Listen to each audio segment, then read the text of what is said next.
In July of 1806, William Clark and 13 members of the Corps of Discovery came along the Yellowstone River, and we believe that they walked on this very ground right here and created a camp where they built canoes to descend not only the Yellowstone River, but all the way down to St. Louis.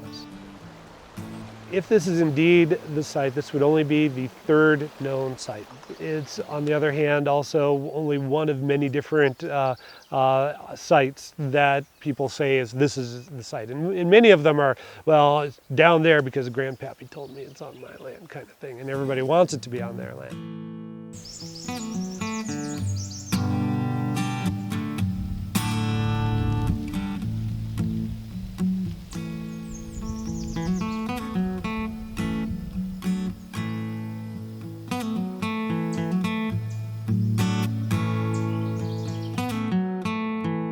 In addition to all the other maps and aerials that we did to find out where the river had moved, we went back to Clark's map himself and used that. And so anytime I do a morphology study on any river that has been involved with Lewis and Clark, that's the very first map I will start with in doing a fluvial morphology study.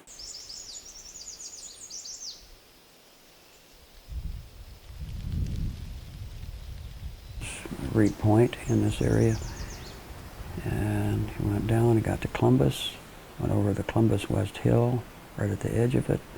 He came up over the top of the Indian, above Columbus, of the Indian fort, and the Columbus East Hill, dropped back down again across the flats and went down to where they made the canoes.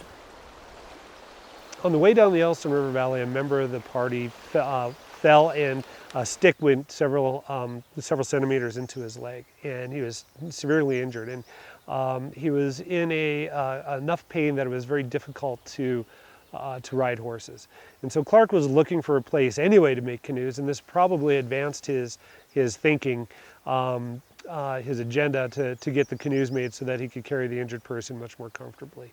He came here, thought that these were a tolerable size, still continued after he was here to send people downstream the next morning to see if there were any larger ones, and there were no bigger ones downstream, and so he said, well, this is what we'll do. And so he made 2 canoes that he then lashed together. The site, not only did it have trees that were big enough and straight enough, there was also the way that the river bent. There was a nice place where they could launch the canoes, load and launch the canoes fairly effectively. And at least according to the study of our fluvial geomorphologist.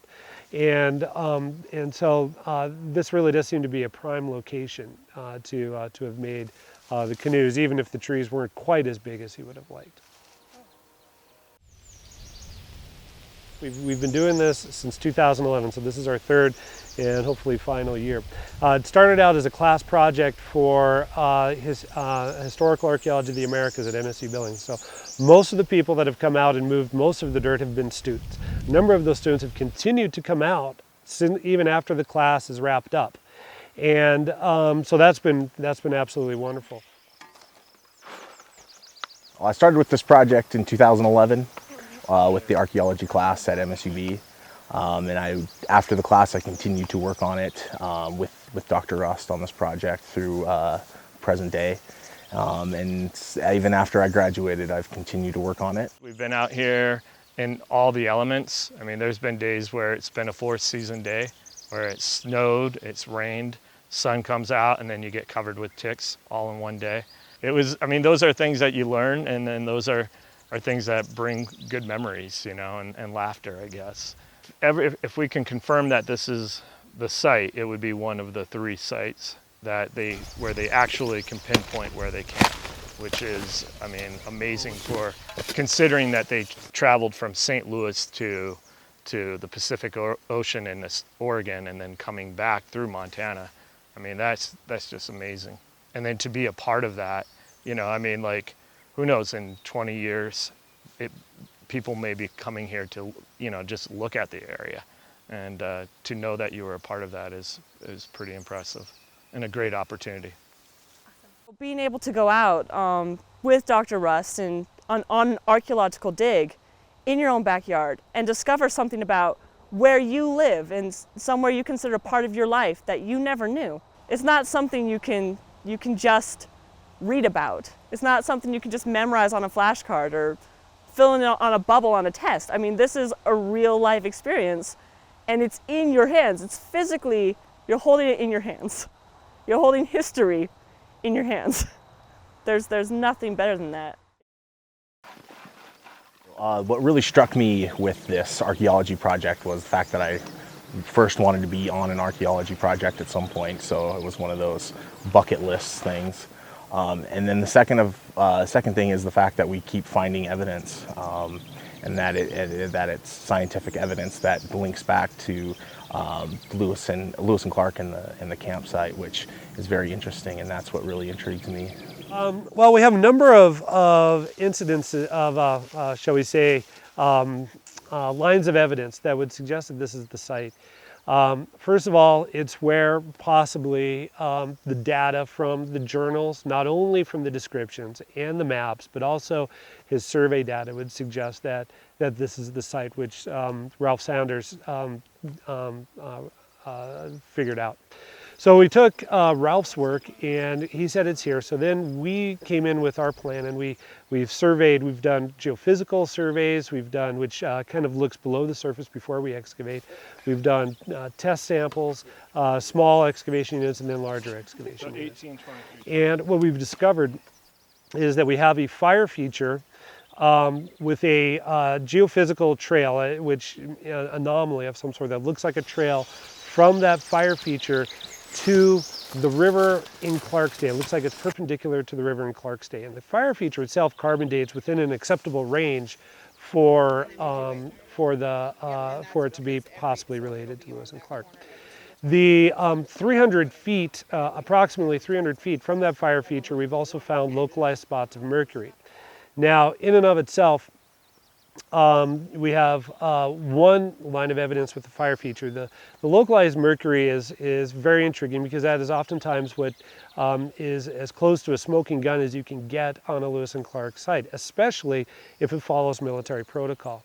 And the military protocol at the time, which was something called the Blue Book, or the regulations of the time, there's a longer title to it, but it was kind of nicknamed the Blue Book. It was written by Baron von Steuben during the Revolutionary War for George Washington. And it states from your fire, from your kitchen, your latrines are to be 300 feet away, and there's to be one dug every 3 days or more frequently in warm weather. Well, we found 2 localized spots, both of which are about 300 feet away from the fire features. This is the area that we thought, or we believe, is the latrine. We were out here on the spring day, kind of similar to this, not as warm, and about 25 to 50 centimeters down, we started noticing mercury. Dr. Russ did an Irish jig around the dig here, and all of us were just ecstatic. And about 2 meters away from one of those localized mercury, we found a small lead ball. It's about 375 inches in diameter, 0.375 inches in diameter, which would be a little over 37 caliber, or maybe 38 caliber, somewhere between 37 and 38 caliber. We've done a lead isotope analysis on that, which is looking at the chemical signature of the lead. And that chemical signature is nearly exact to a lead artifact found at Traveler's Rest, which is another known Lewis and Clark, confirmed Lewis and Clark campsite. And when I say nearly exact, is because there's some instrumentation variance, and so, but it's within that. So I mean, statistically, what we're saying is that it's an exact match. And in fact, of what's called the USGS DOE database of samples of lead from around the world, the closest that our lead matches is the Traveler's Rest isotope signature. And we've looked at thousands of isotope signatures. So that feels very good to us as well. So we're starting to get more and more confident that this is the site then. We have a number of artifacts that are also possibly, though not as diagnostic as we'd like, as say the artifact, the lead ball artifact. But we found a buckle, we found a piece of strap iron. We found other lead. We found some bones, so that have cultural signs on them, marks that looks as though they've been cut.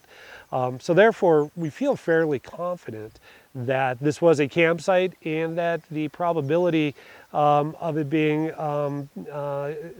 related to Lewis and Clark can be considered fairly high.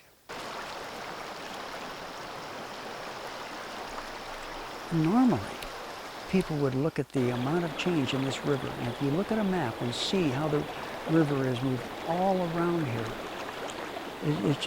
it's miraculous that this particular site is still here.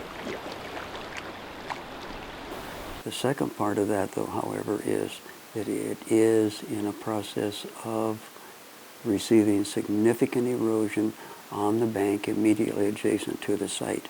How long it will be there, we do not know.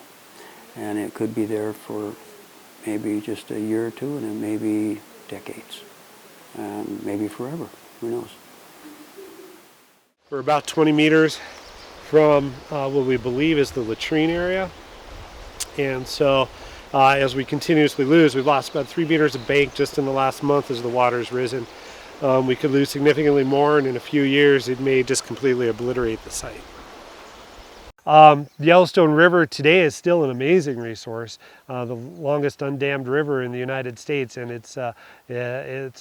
which has its good points and its bad points to it. And one of the bad points is that it could severely threaten the site. But on the other hand, it allows this wonderful riparian habitat to remain intact in a nearly natural state as to what Clark would have seen it perhaps in his day.